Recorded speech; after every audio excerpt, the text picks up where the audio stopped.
We're here at the Arizona Proving Ground. It's 42, 43 degrees ambient temperature today. We're here testing the Everest. We're testing here because we've got the temperature we need, we've got the fuels we need, we've got the tracks and the facilities that we need. This is real-world validation, basically. We're not here to baby cars, we're here to give them worst case scenario. Temperature, altitude, all those things affect how the engine performs. The engine's most stressed when it's really dry.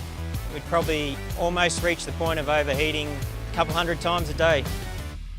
The engine's got a self-protecting strategy on board, so the torque will reduce when we get to that point. So we basically push it past the maximum and then we'll give it a bit of a cool down and then go again. The car is sold in all-wheel drive and rear-wheel drive configurations, and so it has to have the engine set up to make the most of the package and the availability of space.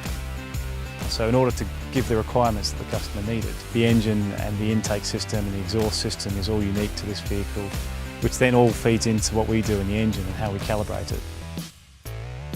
We use things like this, a dyno trailer, to load up the vehicle as much as possible.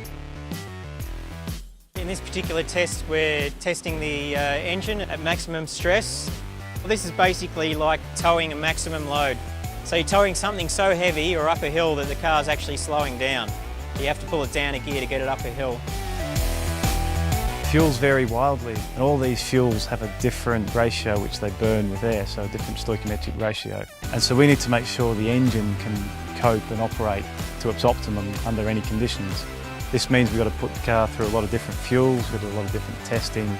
We do that here in Arizona especially because the heat and the cold have very wildly different effects on how the different fuels behave in the car.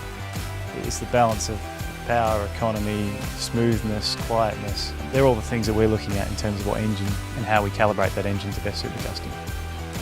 What we put them through is worse than what customers will ever do. We need to make sure that when the customer buys one of our products, it's going to last. So in essence, if you can do it, we have to have done it first.